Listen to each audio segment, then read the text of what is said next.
Só para recapitular, então, na semana passada, nós vimos que no período terciário houve o surgimento das grandes montanhas, como o Himalaia, a Cordilheira dos Andes e tantas outras. E que o surgimento dessas cadeias de montanhas fez com que ocorresse assim, modificações no habitat e afetou assim, a distribuição das plantas e dos animais, que alguns ficaram em regiões mais baixas, outros ficaram em regiões montanhosas, e isso tudo, a vegetação que nascia no alto de uma montanha, não era a mesma que nascia no pé dessa montanha. E os animais foram se adaptando com aquela vegetação, com o ar rarefeito, e assim vai. E nós também falamos da importância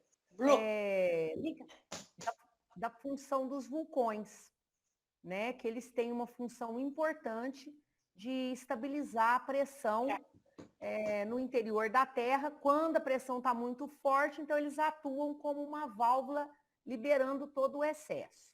Então, basicamente, foi isso daí que a gente falou semana passada. E aí vamos, então, para o item 39.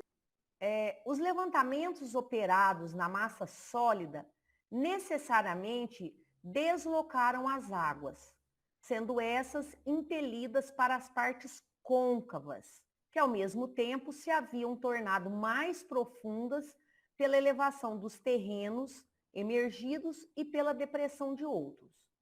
Mas esses terrenos, tornados baixos, levantados por sua vez, ora num ponto, ora num outro, expulsaram as águas que refluíram para outros lugares e assim por diante, até que houvessem podido tomar um leito mais estável. Então, essa frase aqui, o que a gente entende?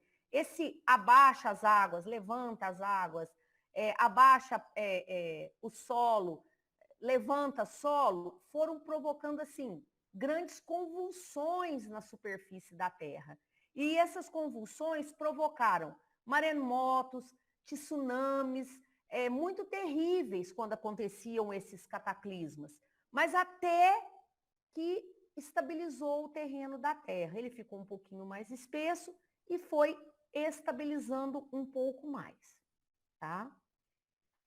Os sucessivos deslocamentos dessa massa líquida forçosamente trabalharam e torturaram a superfície do solo. Então, é o que a gente falou, esse levanta, abaixa, levanta, abaixa. As águas, escoando-se, arrastaram consigo uma parte dos terrenos de formações anteriores, postos a descoberto pelos levantamentos. Desnudaram algumas montanhas que eles cobriam e lhes deixaram à mostra a base granítica ou calcária. Profundos vales foram cavados, enquanto outros foram aterrados. Olha que interessante. Então, essa água, escoando com força, criou alguns vales e em alguns locais ela cobriu outros lugares. Alguns formaram grandes vales e outros foram cobertos pelas águas.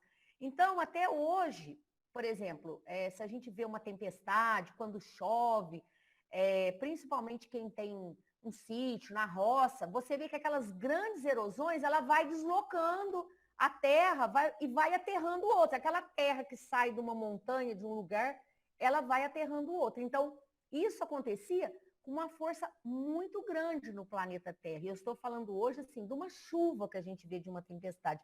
Agora, imagina tudo isso ocorrendo, assim, em grande escala no planeta. Então, assim, lógico que... Deixa eu te falar. É igual quando eles constroem uma usina, né? Quando eles constroem uma usina, eles desviam o rio. É do jeitinho que fala aqui, né?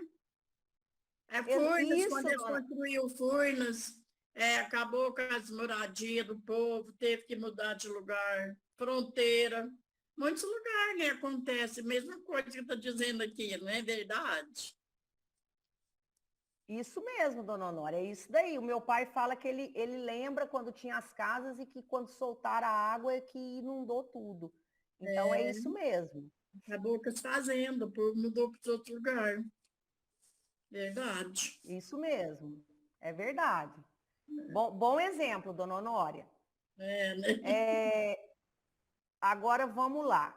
Há, pois, montanhas diretamente formadas pelo fogo central, principalmente as graníticas, e outras montanhas que foram formadas devido à ação das águas, que, arrastando as terras móveis e as matérias solúveis, cavaram vales em torno de uma base resistente, calcária ou de outra natureza. E aqui, a gente tem aqui, por exemplo, aqui no Brasil, tem a Serra dos Órgãos, lá em Teresópolis. E tem uma montanha lá, muito famosa, aí se a Ana até puder me ajudar depois, que é o Dedo de Deus. Ele é um famoso cartão postal, que essa montanha, esse pico, chama o Dedo de Deus. Então, ali provavelmente foi um lugar que era recoberto de terra.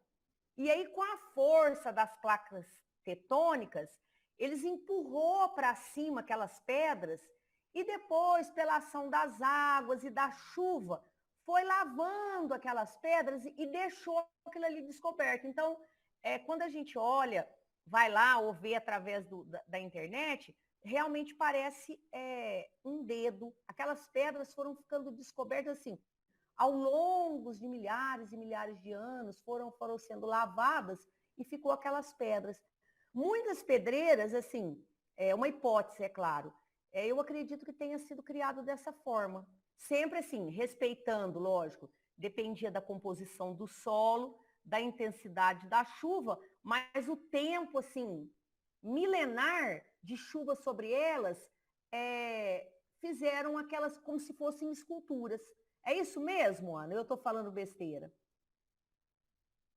Não, tá certinho, Lúcia. Obrigada, Ana. Então vamos lá, retornando. As matérias carreadas pelas correntes d'água formaram as camadas do período terciário, que facilmente se distingue das outras, dos precedentes, menos pela composição, que é quase a mesma do que pela disposição. Então, olha aqui, a camada terciária, ela é muito característica daquele período e ela se distingue das outras camadas.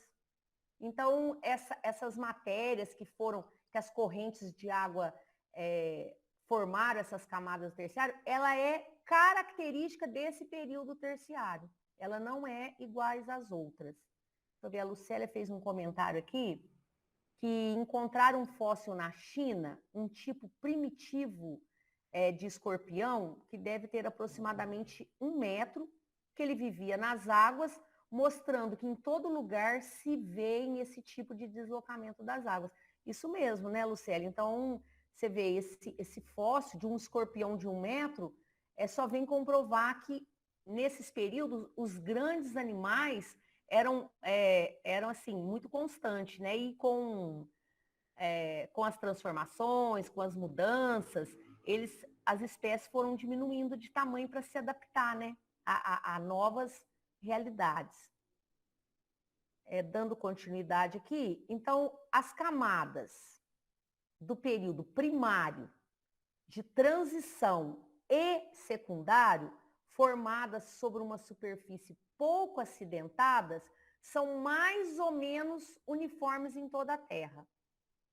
As do período terciário, formadas, em vez disso, sobre uma base muito desigual e pela ação carreadora das águas, apresentam um caráter mais local.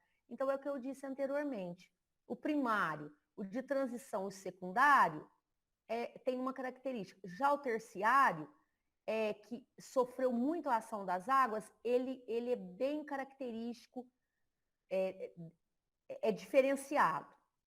Dando continuidade aqui ao texto. Por toda parte, fazendo-se escavações de certa profundidade, encontram-se todas as camadas anteriores na ordem certinhas que elas se formaram. Ao passo que não se encontra por toda parte o terreno terciário, nem todas as suas camadas. Então, olha que que interessante isso daqui. O terciário, ele não está distribuído igualmente sobre a Terra. Então, lembra que eu falei das camadinhas do bolo? O primário, o de transição, o de secundário. Agora, o terciário não, apenas em alguns locais. Por quê? Porque foi um terreno, foi uma camada que foi formada pela ação das águas, pela ação das chuvas. Então, ele tem uma característica ímpar, única. Aí, então, apenas alguns locais nós encontramos as camadas do terciário, como disse no texto, mas elas têm um caráter mais localizado, não é na Terra toda que nós temos essas camadas. Bom, tá mais ou menos, gente? Pode continuar? Vamos lá. Lúcia, Oi? como você deixou bem à vontade, são já várias aulas que eu tenho vontade de comentar isso. É o seguinte, tem aquela história da Igreja Católica, principalmente, outras doutrinas, que dizem que o mundo foi criado em 7 dias. E aí, baseado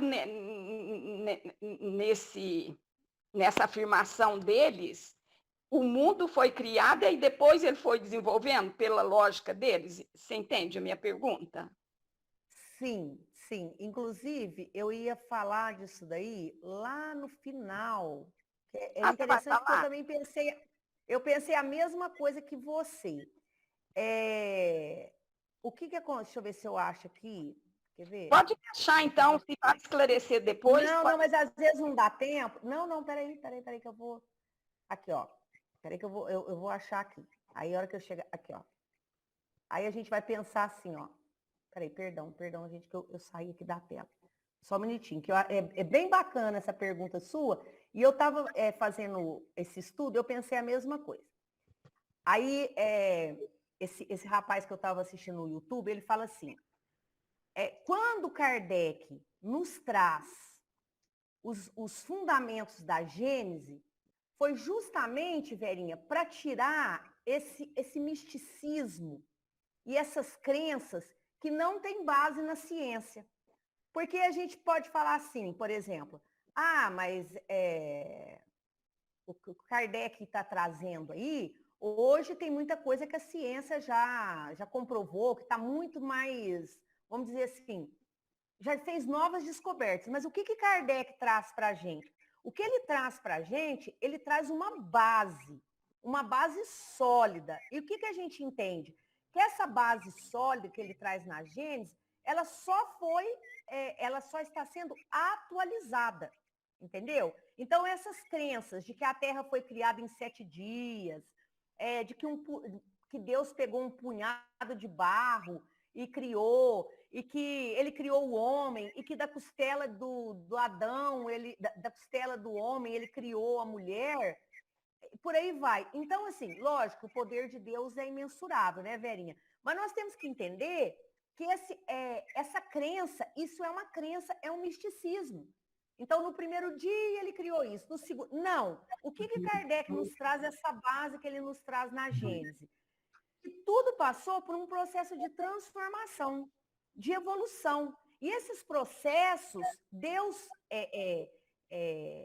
pela ação de Deus, ele deixou os arquitetos siderais, os espíritos evoluídos, esses trabalhadores incansáveis, trabalhando num nível que a gente ainda não tem condição de ter acesso, de compreender.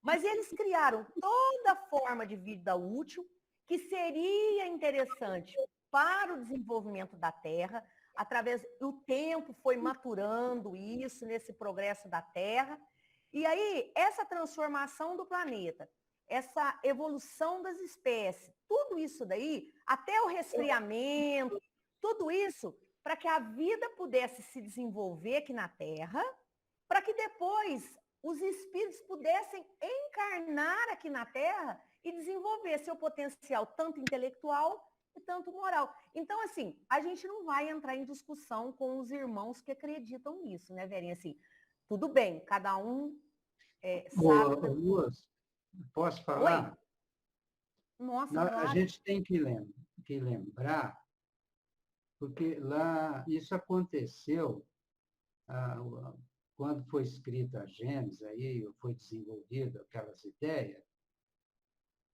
há 3.000 anos atrás, ou mais.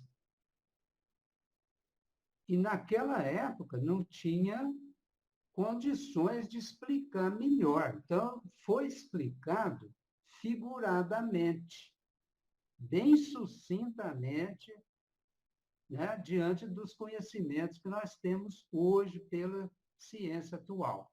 Quando a gente pesquisa aqui na internet, as informações vêm lá com a data. 2020, 2019, 2020. Então, você procura informação sobre esses assuntos que a gente está estudando, eles trazem datas atualíssimas, né? Agora, lá eles não tinham elemento para falar como hoje. Além disso, ele estava se iniciando o monoteísmo, a ideia de um Deus único. Então, eles tinham, de alguma forma, mostrar a atuação de um Deus único, né? Então, tinha que mostrar, o jeito que eles acharam foi naquela forma que está lá no Gênesis, né? Mas o próprio Kardec fala isso, que Jesus também, né? Quando Jesus fala, vou enviar um outro consolador que vai explicar, né? E Kardec fala que o Espiritismo tem a chave para explicar aquilo lá. E é o que está acontecendo, é o que nós estamos estudando. Kardec aqui está mostrando, ele está explicando a Gênese mosaica. Então, já está trazendo para os dias de hoje. E nós vamos ver que tem uma certa lógica, porque os dias lá da semana são eras geológicas, né? Nós já estudamos aqui sobre eras, tal. Então, lá é em forma de parábola, vamos dizer assim. Mas tem o fundamento da verdade, de um Deus único. E quando ele fala os Elohims são os deuses, são os arquitetos, que o André Luiz vai chamar de arquitetos divinos. Sabe? Elohim, é. É isso mesmo, Tônio. Elohim é os fantasminhas aí. É isso mesmo, Antônio Carlos. Esses 7 dias são uma metáfora. Na realidade, eles correspondem a esses longos períodos das eras geológicas que duraram bilhões e milhões de anos através de toda a história geológica do planeta. Então, é apenas uma linguagem metafórica.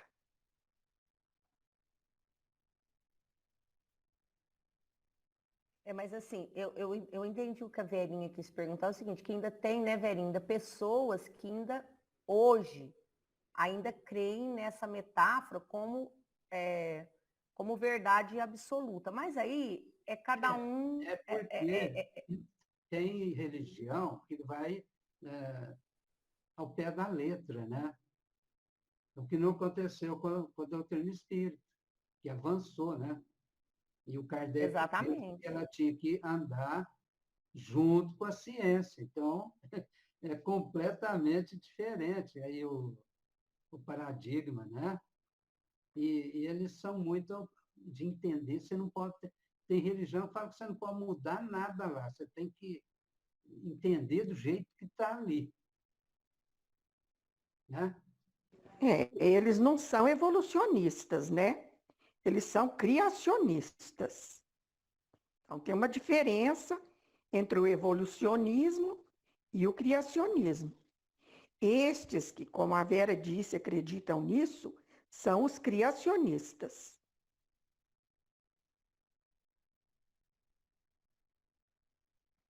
Certinho, olha que bacana. Muito bem Inclusive, esclarecido.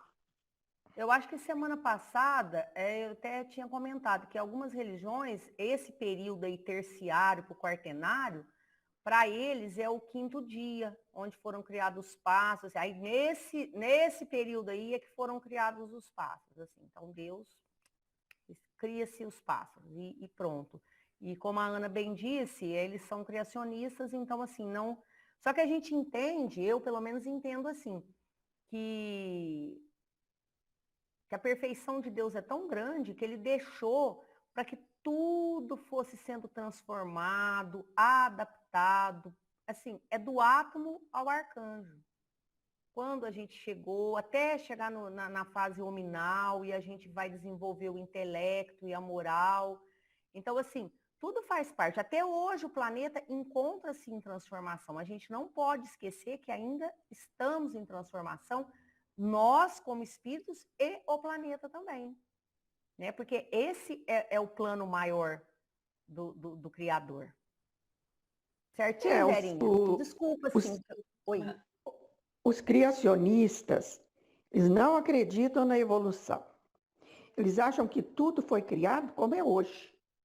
As plantas, os animais e o próprio homem, né? Através de Adão e Eva. Foi criado do jeitinho que nós somos hoje. Então, não houve toda essa evolução que nós estamos estudando aí na Gênese de Kardec.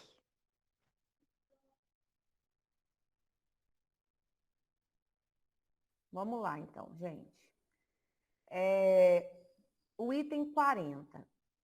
Durante os reviramentos do solo ocorridos no princípio deste período, a vida orgânica, como é fácil de conceber-se, teve que ficar estacionária por algum tempo, o que se reconhece examinando terrenos baldos de fósseis. Desde, porém, que sobreveio um estado mais calmo, reapareceram os vegetais e os animais.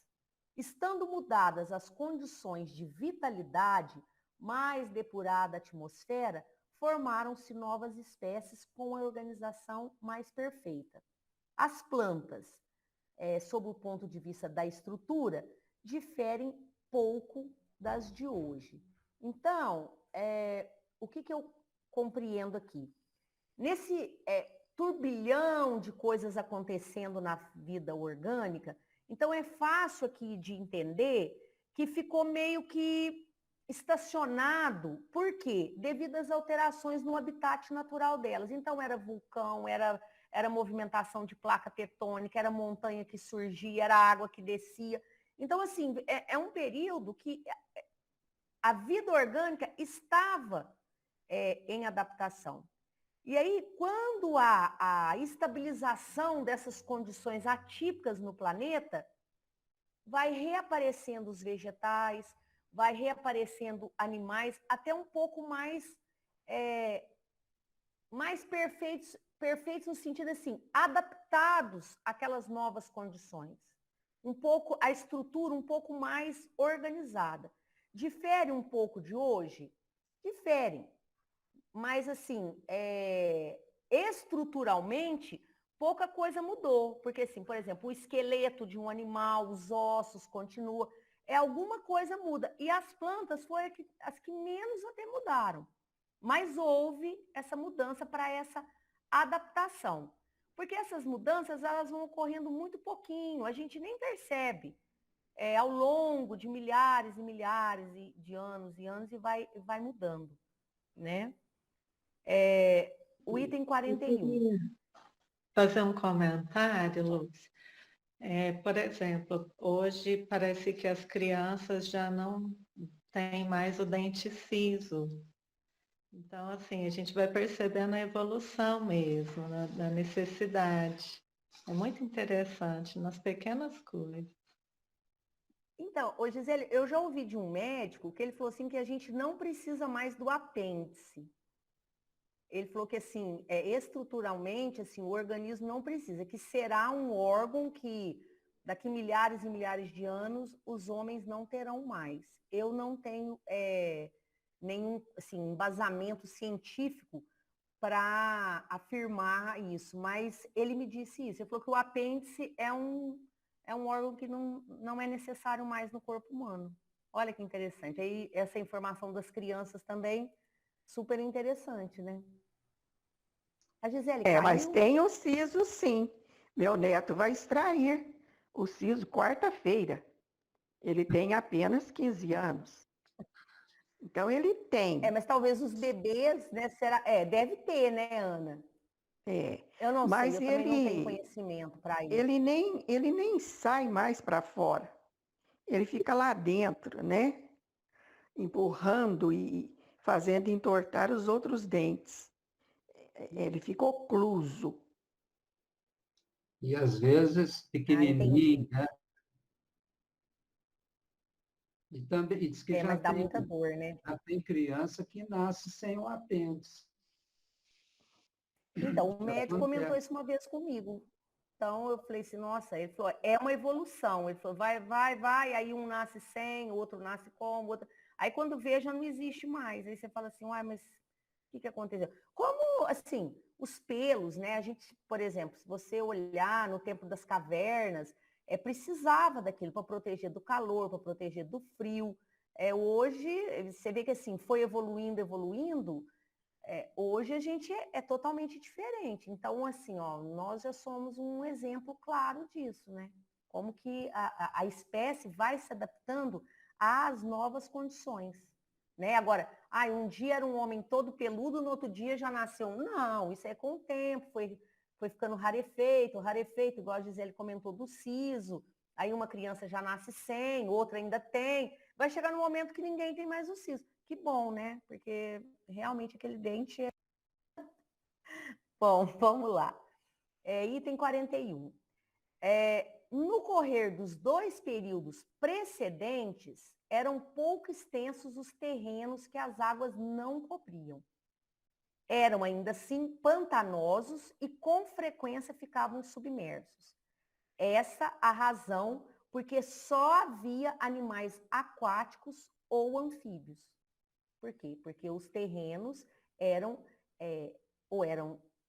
de água, ou eram pantanosos, ficavam muito submersos, então os animais que se adaptavam eram os aquáticos ou os anfíbios. O período terciário, em qual vários continentes se formaram, caracterizou-se pelo aparecimento dos animais terrestres. E aqui a gente tem uma nota do editor, que ele fala o seguinte, que no período secundário, que corresponde à era mesozoica, ocorre o desenvolvimento e a expansão dos dinossauros. E nesta mesma era, os continentes já estavam formados. Já no final dessa mesma era mesozoica, há 65 milhões de anos, ocorre a extinção dos dinossauros. E aí, o que acontece? Essa data, por exemplo, 65 milhões de anos. Essa nota que a editora coloca, mas de onde que tiraram isso? Isso tiraram com base na ciência atual.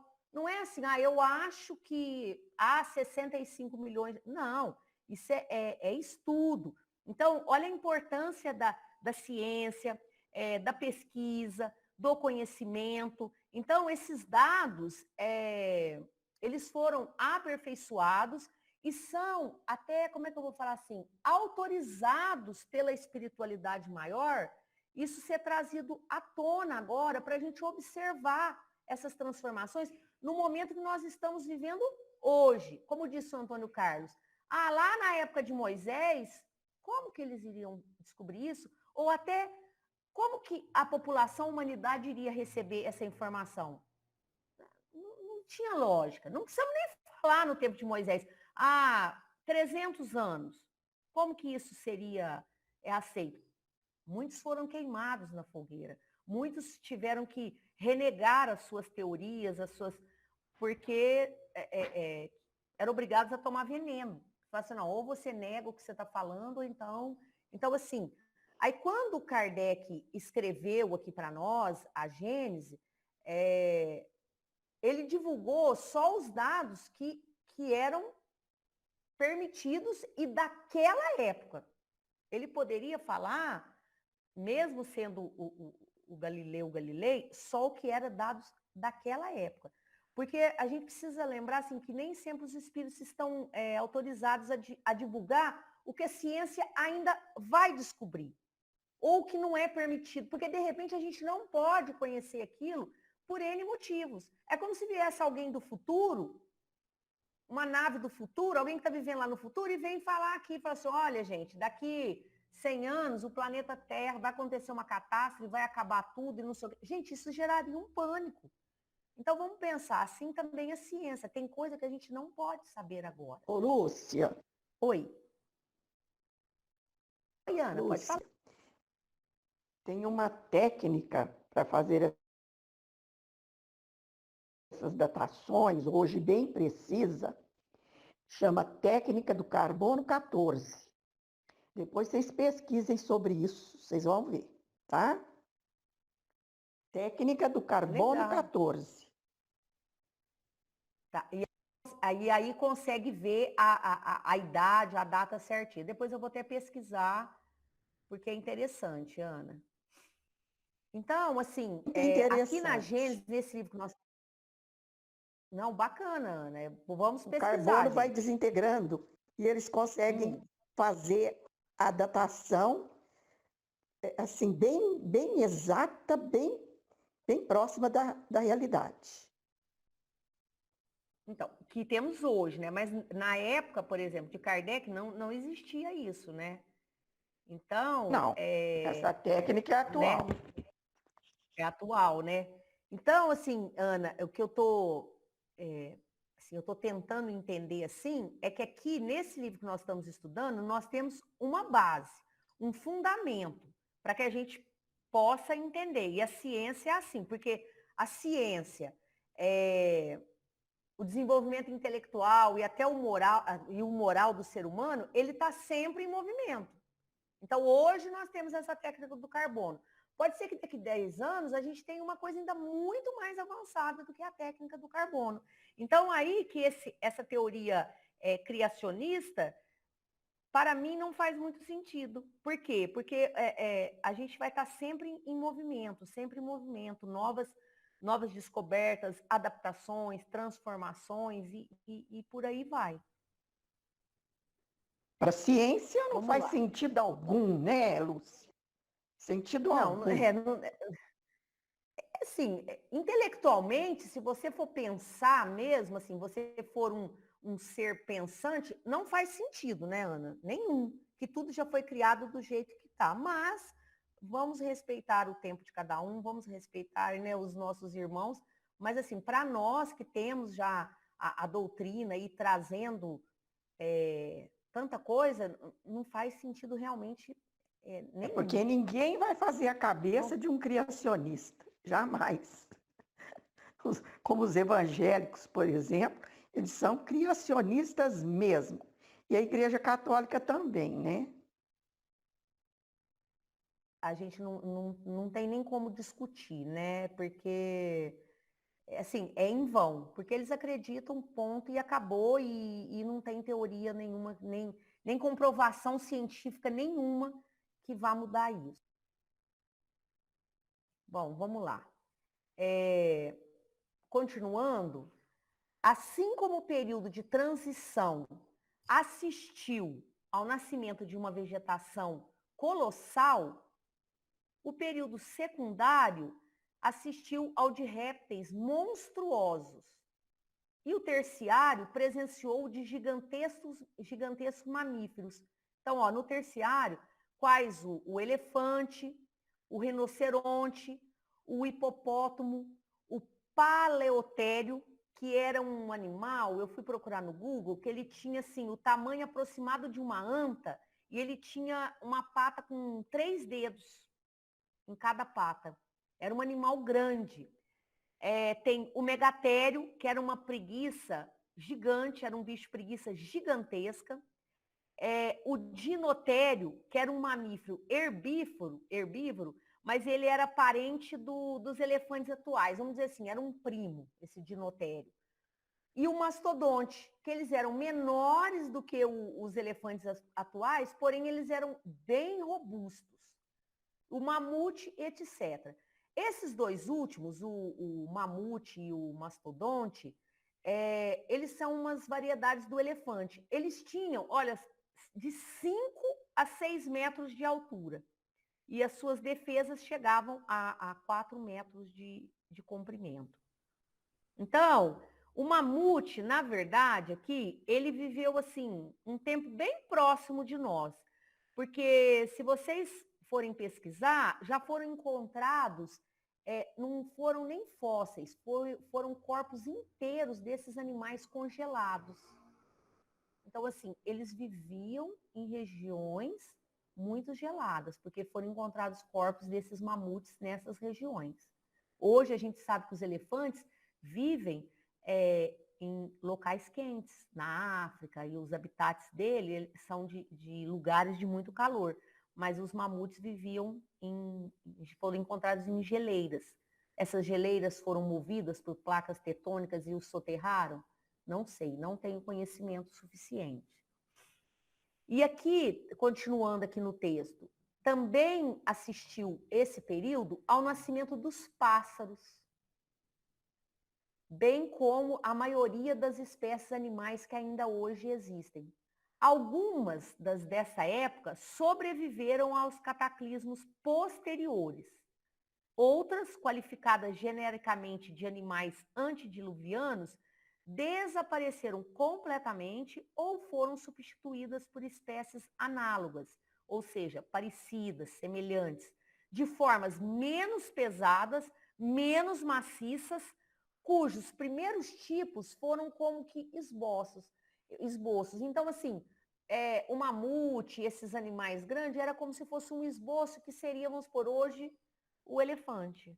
Então, eles foram substituídos, não foi, desapareceu completamente, mas teve que adaptar. Então, assim, esses animais gigantescos, ao longo dos séculos, conforme foi mudando a atmosfera terrestre, o solo, o ar, a vegetação, eles tiveram que se adaptar e se aperfeiçoar as condições. E aí eles também foram passando por transformações. E se tornando menores. Igual, por exemplo, o megatério. Ele era um bicho preguiça gigante. Hoje ele é um simples bicho preguiça que fica na árvore. E assim, tantas espécies. E olha que legal, gente, que eu estava lendo, estava pesquisando aqui quando estava preparando o estudo. O que uma pacata galinha possui em comum com o feroz Tiranossauro Rex? A gente pensa que é lenda, né? Então, eles têm muito mais do que a gente pode imaginar. A ciência já conseguiu provar que eles são praticamente primos. A galinha do Tiranossauro Rex. Então, assim, as aves são descendentes dos dinossauros. É verdadeira, a ciência já conseguiu comprovar. Então, quando você pensa aquele animal carnívoro, gigantesco, ele é primo, ele tem um parentesco com as galinhas. O Tiranossauro Rex era voador. O tiranossauro não é aquele que tem as patinhas menorzinhas? Era tipo de uma ave gigantesca. O tiranossauro? Sim. Ah, tá. Então eu pensei que era aquele carnívoro que andava, que atacava todos. Então vocês me perdoem, gente. Então a gente vai vendo que tudo vai se transformando. O Jurassic Park, então, porque tiranossauros são aqueles terríveis dinossauros carnívoros que perseguiam, eram mais inteligentes que as pessoas, e eles eram terrestres. Bem não é, Rock? pesados, Acho que aquele que voava não é o toneladas de quilos. Ou não, eram aqueles pequenos, mas eles eram carnívoros e eram terrestres. Eles eram muito agressivos, né? Jurassic Park, hein? Depois eu vou ver direitinho se é o tiranossauro ou se é outro. Auro, do gênero auro. que voava, bom, já mas era. assim, Se ele é é. da galinha, é porque ele era o voador. bom, então, Ele é também parente da assim, galinha. um exemplo. Abriu. Vamos dar a Aqui, licença eu poética. olhei no Google, o tiranossauro é esse mesmo, igual o Rock está falando. Acho que ele não anda, Ele era não. agressivo, né? Carnívoro. Eu acho É, que aquele que voava é pterossauro, é o que voava, que tinha tipo um bico. Eu acho que ele Pterossauro. era. Eu acho que esse que Pteros- voava. Agora, o tiranossauro é parente da galinha. É parente, assim. Nos ossos, nos fósseis do tiranossauro, e tem um gene que tem também nos ossos da galinha. Então, eles chegaram a essa conclusão que, de uma maneira ou de outra, em algum momento, teve um encontro, aí, um cruzamento que viraram parente. Era o Mas projeto da Linácio. Mas aí por que eu estou falando isso? Assim, não importa. O que importa é o seguinte, que tudo foi se transformando. E aqueles animais gigantescos, hoje eles são animais menores. E eles foram ficando menores, menores, menores, por quê? Para se adaptar a esse novo cenário terrestre. Porque não tinha como aqueles animais gigantes viver na nova formatação da Terra. Então, isso, mais uma vez eu falo, isso foram durante milhares e milhares e milhares e milhares de anos e tudo vai se adaptando. Tudo vai Lúcia, tudo vai se... Lúcia, nós estamos Oi. na era Cenozoica, já falei, né? Não sei se vocês guardaram. Era Cenozoica. O que varia é apenas o período da era Cenozoica.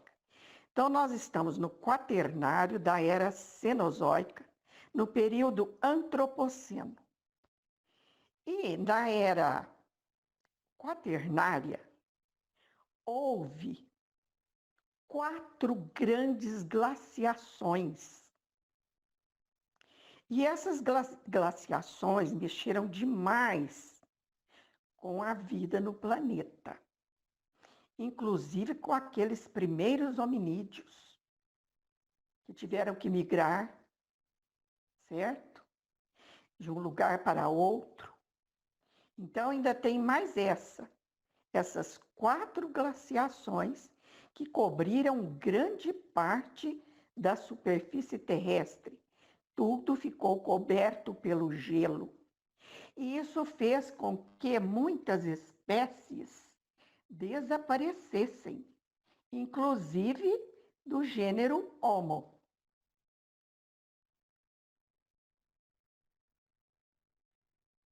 Você sabe, mais ou menos, por exemplo, hoje, se a gente fosse traçar assim, um paralelo em quais regiões, assim, lógico, tem os polos, né, que a gente sabe, mas isso aí foram, assim, sazonais. Você sabe, assim, em que parte que ocorreram isso ou não, Ana?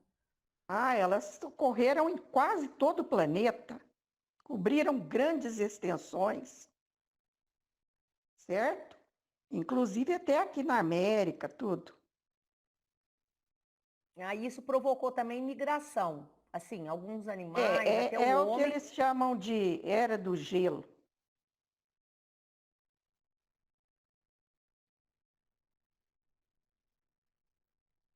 E aí provocou migração tanto de homem como de animais e E assim, muitas espécies desapareceram, inclusive desapareceram. do E outras, gênero assim, talvez Homo. até. Eu estou te perguntando assim, porque, por exemplo, nessa migração, vamos supor, um animal que vivia em determinada região, que tinha uma determinada vegetação, ele fugindo desse gelo, ele foi para outra região, ele teve que se adaptar e talvez também ele tenha Se transformaram. mudado, se transformado, né? Porque ele teve que se Isso, adaptar ao habitat que ele foi, né? exatamente. Inclusive, Já não inclusive a era mais, alimentação dele mudou. já não era mais o hábitat natural dele.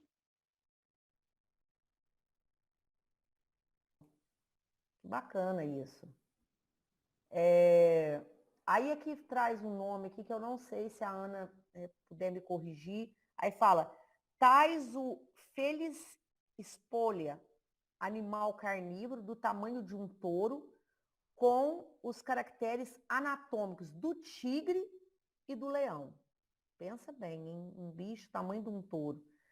Os cervos megaceron, variedade do cervo, cujos chifres compridos de 3 metros eram espaçados de 3 a 4 nas extremidades. Então, vamos pensar, gente.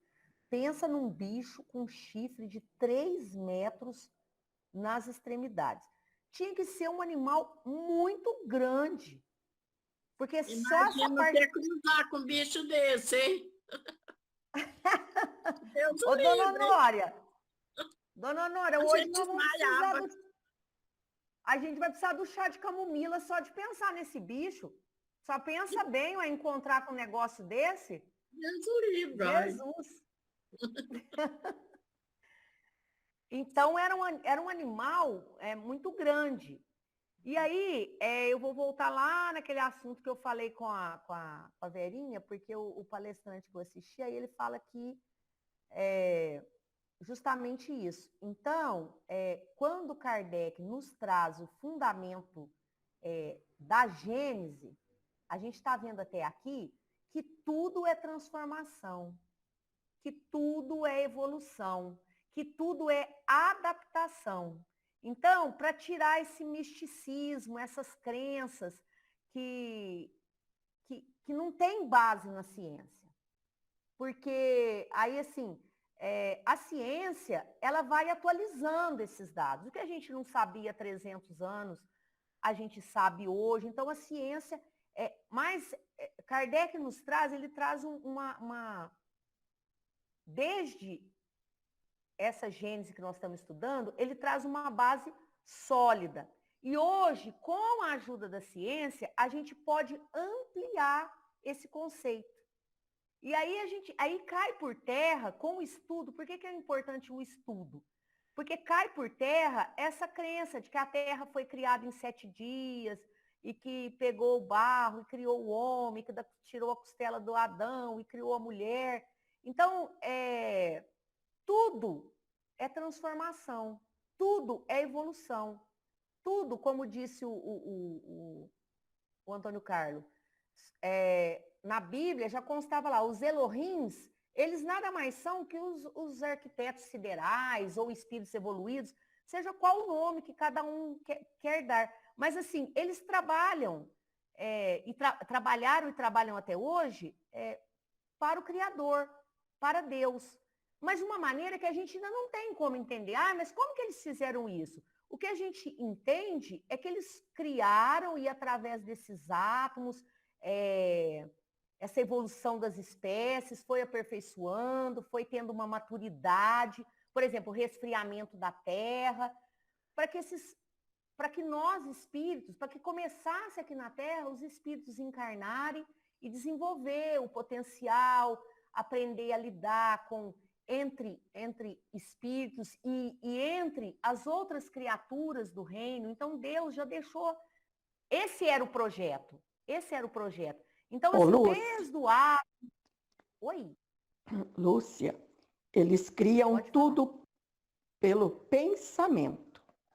E o pensamento deles é o pensamento divino. Como Jesus disse, eu e o Pai somos um só em pensamento. Bem lembrado, Ana, bem lembrado. Então, assim, desde os átomos, as primeiras bactérias, os primeiros vírus, as primeiras algas, todo esse processo de evolução até chegar no ser hominal.